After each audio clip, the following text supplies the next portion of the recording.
Provinsi DKI Jakarta. Bersama saya Hilda Khairunisa sebagai observer Dan saya Khairani Sahril sebagai coach.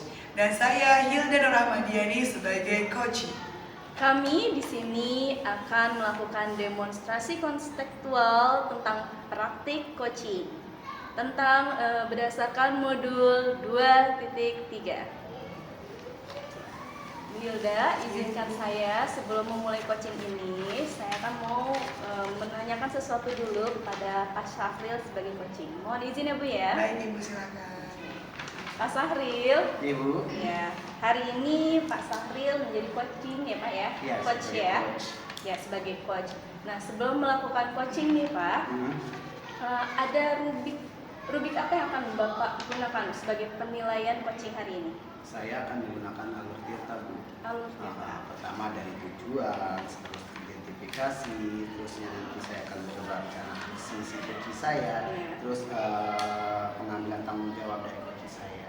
Oke, jadi kompetensi coaching apa nih yang akan Bapak kembangkan? Kompetensi yang di coaching itu kan kompetensi coaching itu ada 3 ya Bu ya. Iya. Pertama adalah pendengar secara aktif, kedua hadir secara penuh, ketiga mengajukan pertanyaan-pertanyaan yang berbobot. Seperti itu ya. Oke, dari ketiga kompetensi coaching tadi nih Pak, bagian mana sih, kompetensi mana nih yang spesifik nanti akan Bapak terapkan? Saya akan coba untuk menspesifikkannya di bagian yang mengajukan pertanyaan yang berbobot. Oke. Karena dengan mengajukan beberapa pertanyaan berbobot tadi memungkinkan akan memunculkan ide-ide yang baru dari coach saya. Oke, jadi menanyakan pertanyaan yang berbobot Berbobot, ya. ya. Oke, jadi indikator ketercapaian dan tujuan dari pengembangan yang Bapak inginkan itu apa tuh Pak? Indikator pencapaian kegiatan coach kita sekarang ini adalah di mana pada saat selesai saya mengadakan kegiatan ini, coach saya itu menemukan sendiri ide-ide langkah apa yang akan dilakukan selanjutnya untuk permasalahan dia. Oke, sepertinya tujuannya sudah bagus ya Pak. Kita mulai saja ya Pak ya. Oke. Oke, silakan.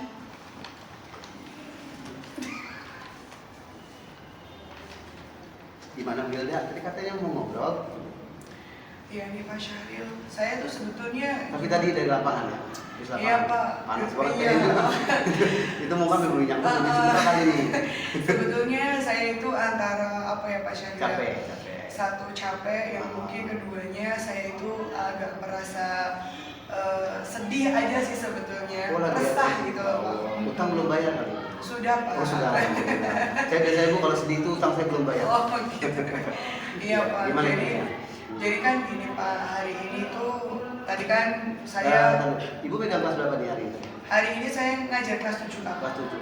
Kelas 7A kan karena saya tuh kan dapat amanah. Murid saya sendiri berarti ya? Iya, 7A sampai 7G, 8F sampai 8G sama 9G doang. Tapi kan yang kelas 9 sekarang udah selesai ya Pak ya. Jadi materinya udah saya kasihkan ke semester yang lalu. Nah hari ini saya kan tadi ngajar ini Pak, apa tuh namanya, pembelajaran aktivitas senam lantai sebetulnya.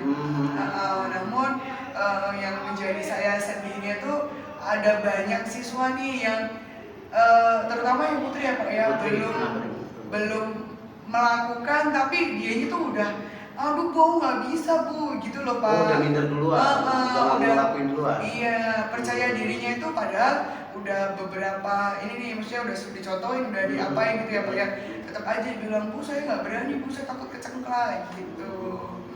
Tapi mungkin pernah kali Bu kejadian kecengklak gitu selama di lapangan atau gimana kan?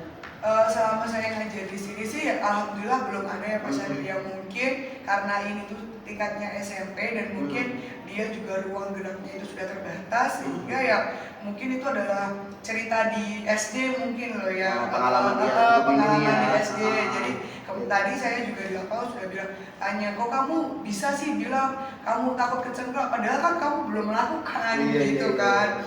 Gitu. Jadi iya Bu, dulu saya pernah kecengklak Bu di SD, sininya sakit banget gitu. Oh, trauma masa lalu berarti ya, dia dari Mas Bawani. Gitu. Terus gimana lagi cerita terus? Nah, terus kan materi senam lantai ini kan tadi salah satunya kan yang saya ambil itu kan roll depan. Emang Pak kalau roll depan itu kan sebetulnya banyak adegannya. Iya, banyak adegan yang memang berbahaya gitu ya. Karena kan memang kita di dalam roll depan itu kan memaksimalkan gerak sendi gitu ya. Gerak sendi, tulang, kemudian otot itu kan memang dipersiapkan sedemikian rupa. Nah, pada saat saya tadi memberikan materi itu, saya kan pertamanya kan biasa ya Pak ya, saya sudah melakukan pemanasan gitu. Nah, pemanasan yang saya pakai pun sudah menggunakan pemanasan yang dinamakan dengan PNF gitu. Jadi PNF itu adalah pemanasan yang memang digunakan sebagai pemanasan untuk melakukan senam lantai. Apapun itu senam lantainya. Nah, kebetulan karena materi kelas 7 itu dapatnya roll depan bersama dengan sikap lilin. Kalau sikap lilin sih tadi nggak banyak yang komplain ya Pak ya, nggak banyak yang bermasalah. Baik putra maupun putri itu udah bisa gitu. Cuman yang yang roll depan itu yang agak bermasalah gitu. Sudah pemanasan PNF pun saya lakukan itu berpasangan Pak. Jadi putra putri atau putri putri aja? Iya, putra sama putri. Salah, putri sama putri, putra sama putra gitu. Jadi berpasangan gitu saya bikin SAP. Nah, gunanya untuk apa kan? Karena pemanasan PNF itu untuk memaksimalkan gerak sendi ya, berarti pada saat dia misalkan si A sama si B, si A-nya cium lutut ya, B-nya itu membantu mendorong, menahan gitu ya. Menahan biar terulur semuanya gitu ya. Udah sampai pemanasan sudah bagus nih Pak gitu kan. Nah, pada saat sebelum mulai pembelajaran tentu saja saya memberikan materi dulu dong, gitu kan. Saya sudah memberikan materi nih Pak, dari senam lantai, dari posisi berdiri, posisi awalan, penghormatan. Penghormatan itu bukan hormat gini ya Pak ya, misalkan penghormatan dengan dengan rekan sejawat, dengan guru sebagai penilai, kemudian bersama dengan matras gitu ya. Nah, udah penghormatan sudah bagus. Nah, kemudian masuk ke materi. Pada saat di materi saya sudah mengajarkan dia kan ada beberapa hal yang memang harus diperhatikan gitu. Misalkan ada beberapa hal yang harus diperhatikan, misalkan kayak mengunci gigi gitu. Jadi posisi melakukan roll itu pada saat itu nggak kegigit gitu, lidah tidak boleh dijulurkan, kan nggak mungkin posisi senam lantai sambil meler jadi tadi gigit. Iya bener. Nah, kemudian posisi yang paling utama sekali adalah pada saat posisi menggulingkan badan. Iya, menggulingkan badan itu saya tadi sudah bilang kepada anak-anak saya bahwasanya mengguling itu dengan tumpuannya tengkuk duluan, bukan kepala atas maupun kepala yang belakang tengkuk. Ya, saya sudah mengajarkan, sudah memberitahu, sudah memberikan edukasi mereka. Kemudian satu hal lagi, posisi dagu harus tetap selalu menempel pada dada gitu. Nah, setelah itu Pak, barulah saya berikan contoh tuh Pak. Udah bisa semua ya, udah paham ya gitu. Udah Bu gitu. Baik putra maupun putri itu semangatnya untuk jawab mencoba. Udah tuh kayak gitu. Wah, yakin banget nih, hari ini aku berhasil nih bisa untuk mencapai tujuan pembelajaran yang saya inginkan gitu kan. Oke, yaudah untuk surprise-nya ya, nih Ibu contohkan dulu nih. Jadi udah di posisi penghormatan, kemudian masuk ke dalam matras, kemudian mengguling. Nah, ternyata nih Pak, saya udah bisa ya. Kemudian bagaimana anak-anak, apakah sudah bisa? Sudah Bu, gitu ya. Semangat banget ya. Semangat banget. Memang anak-anak di kelas 7 aja memang terkenal aktifnya gitu ya Pak ya. Dan saya juga semangat juga gitu kalau ngajar mereka. Nah, setelah itu karena mungkin ada beberapa anak mungkin saya untuk mengantisipasi dulu ya Pak ya, daripada nanti mereka takut bertanya kepada saya lebih baik mengambil salah satu dari teman mereka untuk memberikan contoh. Iya, siapa ya yang bisa memberikan contoh gitu? Oh saya Bu. Nah, ternyata tuh ada salah satu siswa itu. Nah, terus dipraktekkan tuh Pak dari posisi penghormatan naik ke matras, kemudian posisi menggulungnya sambil berkata ketawa gitu ya. Seru Pak sebetulnya. Nah, tiba akhirnya pada saat itu kan memang posisi senam lantai ini kan langsung saya ambil nilainya Pak ya.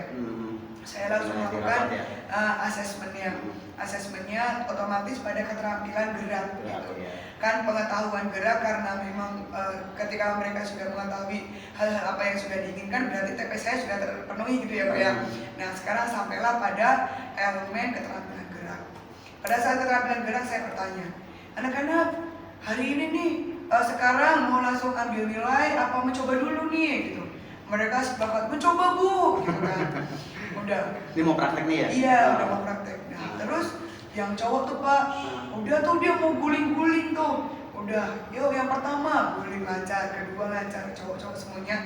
Ada beberapa yang mungkin perlu bimbingan khusus gitu ya Pak, yang mungkin perlu diberikan penjelasan yang lebih gitu. Nah, tibalah pada yang cewek. Ayo si A udah bisa guling nih, si B udah bisa guling. Nah, ternyata pada saat keempat, kelima sampai dan seterusnya, mereka pada bilang, Bu, saya nggak bisa. Loh, kamu? Saya bertanya dong. Baik Kak, nggak bisa. Mungkin kamu nanti coba dicoba dulu. Saya bilang gitu kan. Saya nggak berani Bu, saya nggak berani Bu, saya takut Bu, saya malu bilang gitu kan. Berarti di sini, dia mungkin menurut saya orang sampai dia kurang nih Pak. Motivasinya dia untuk mencoba kurang nih Pak. Berarti kan di sini saya harus membangkitkan percaya dirinya mereka kan sama motivasinya mereka. Baik Kak, gak apa-apa.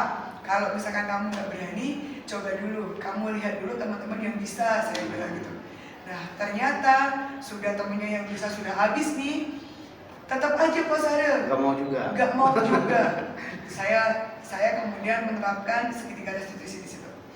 Baik Kak, kok kamu kenapa sih? Kok kamu gak mau gitu kan? Iya Bu, saya dulu takut Bu, takut kesenggol lagi Bu. Dulu waktu saya SD itu saya pernah sakit gitu. Oke, yang satunya saya tanyain lagi. Kamu kenapa? Kok kamu nggak mau berlatih gitu? Coba. Iya mencoba. Saya nggak berani Bu. Gitu. Ya gimana ya Pak Sanur ya? Ya saya kan sedikit resah, sedikit sedih, sedikit gemes gitu ya. Saya udah jungkir balik, kemudian gitu, panas-panasan. Intinya kan yang jelas kan saya sudah menjadi contohnya gitu ya. Kemudian saya juga sudah mengambil satu sampel dari anak yang bisa mungkin ketika dia tidak berani bertanya dengan saya, harapan saya dia bisa bertanya dengan temennya gitu. Sudah dicontohkan. Saya pun menerangkannya juga dengan lemah lembut gitu. Kayak ibunya udah muncul ya.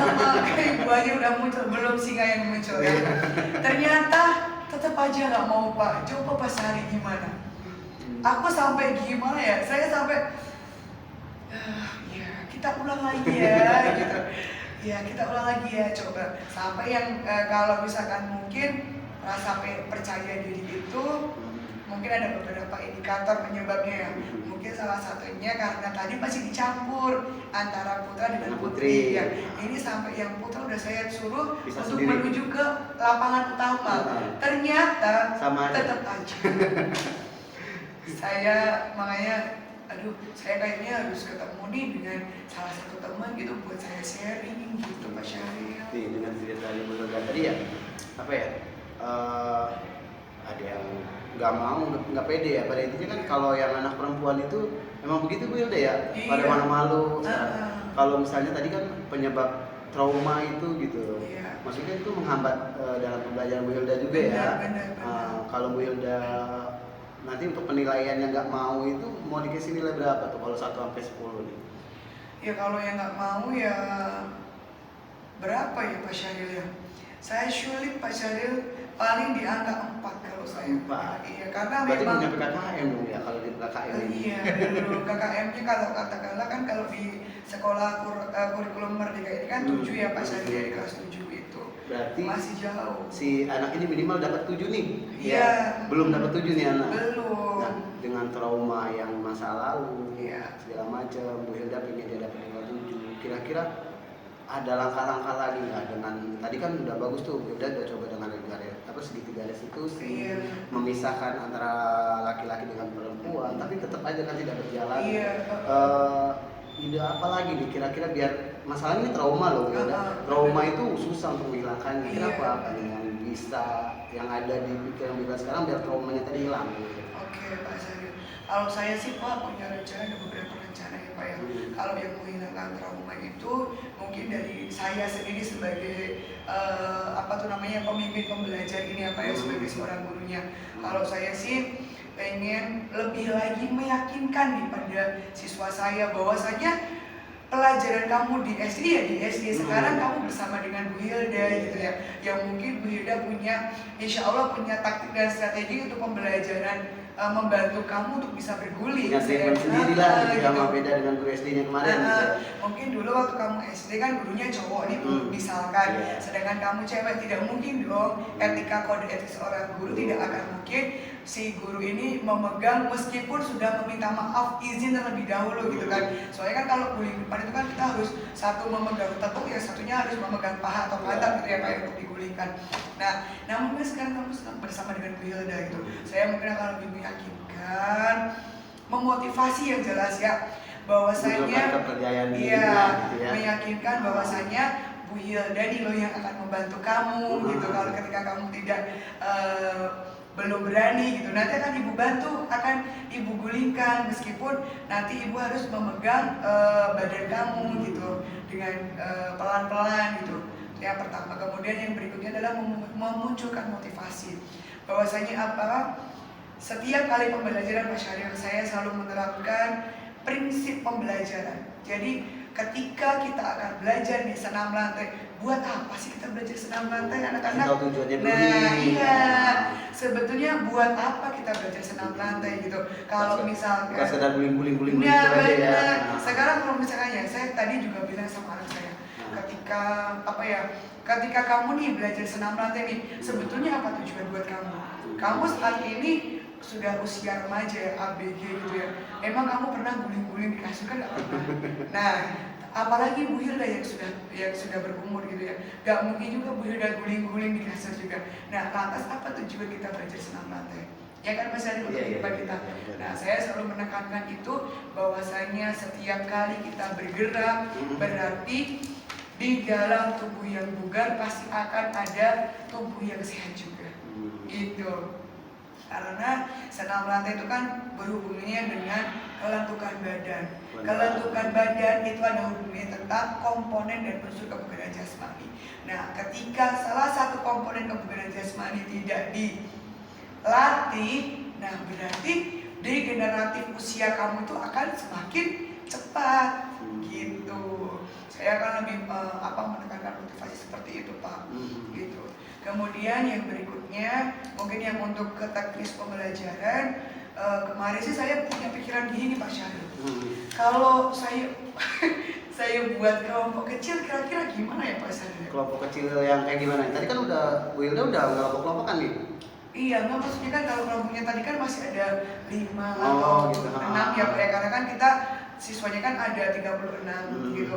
Nah, sedangkan yang mayoritas yang nggak bisa kan yang perempuan. Nggak mungkin dong saya akan kelompokkan dengan yang laki-laki gitu ya. Nah, kalau yang laki-laki sih insya Allah aman gitu ya. Aman gitu ya. Untuk perempuan mereka masih mau coba soalnya kan dari 18 ya Pak ya, siswa perempuan itu tuh hanya ada 8 Pak yang bisa gitu. Jadi makanya kalau dibagi kelompok kecil mungkin yang 8 jadi temennya hari-hari. Jadi mungkin akan saya dari 18 akan saya bagi sekitar 6 kelompok kecil gitu Pak. Jadi satu kelompoknya ini ada 3 gitu. Jadi ada 1 atau 2 yang bisa, kemudian ditambah dengan 2 temennya yang nggak bisa gitu, sebagai pembelajaran rekan sejawat gitu. Kira-kira gimana ya Pak Syaril? Bagus sih ya, kalau menurut saya mungkin tadi dengan Bu Hilda bilang, dengan dicoba memisahkan antara laki-laki dengan perempuan, tetap aja nggak mau. Coba nih sedikit untuk kelompoknya diperkecil lagi, mungkin rasa malunya tadi agak berkurang gitu. Mungkin trauma dia masa lalu mungkin dengan Bu Hilda beri masukan tadi, terus dibimbing sama teman-temannya, mungkin lebih mereka lebih enak lah kalau sama teman-teman kan. Iya ya Pak Syaril ya. Saya tuh sebetulnya udah punya pemikiran kayak gitu. Cuman saya tuh masih maju mundur gini. Kira-kira bisa apa enggak ya gitu. Tapi bisa ya Pak Syaril ya. Bismillah lah, nanti akan aku coba Pak Syaril. Kira-kira Bu Hilda di kelas itu, kelas saya lagi nih hari apa? Bu di kelas 7A Minggu depan berarti ya? iya minggu depan hari Selasa. Kalau hari Selasa, berarti hari Kamisnya kita bisa ngobrol lagi nggak? Saya pengen tahu nih anak saya yang malu-malu masih malu-malu lagi nggak untuk melakukan gerakan Boleh. olahraga? Selasa minggu depan berarti Iya. apa ya? Baik. Ibu Selasa, berarti kita ketemu Kamisnya deh. Iya boleh. Kalau ada boleh, yang Pak. kosong Boleh. lagi. Siap. Nanti semoga udah ada perubahan ya Pak ya. Iya. Terus ngomong-ngomong di Wilda, kita udah dari tadi cop-cop ngomongin segala macam. Oh. Ini masalah anak ya. Iya. Kira-kira kita habis ngobrol ini apa sih yang Wilda dapat dari kita ngobrol? Ya, yang jelas ya tadi ya Pak Syahril ya, saya sedikit lega ya, udah lega banget ya. Soalnya kan sebetulnya saya tuh kayak bergemuruh gitu. Saya ingin menerapkan metode A, apakah bisa metode B, apakah bisa metode C, apakah bisa gitu ya. Tadi setelah saya sharing dengan Pak Syahril nih, udah agak saya punya gambaran oh nanti saya harus seperti ini gitu. Nanti akan saya coba. Terima kasih Pak Syahril ya. Sama-sama. Ya, Tapi saya tunggu ya hari Kamis depan kita ngobrol lagi. Siap. Oke, Ya, dan Oke. Terima kasih Bu Hilda dan Pak Syahril sudah melakukan coaching dengan baik ya. Ya. Oke, jadi di sini Pak Syahril kita sedikit mengevaluasi ya Pak ya. Ya, Bu. Oke, kita merefleksi diri sebentar nih. Jadi tadi Bapak sudah menerapkan 3 kompetensi coaching ya Pak ya. Ya.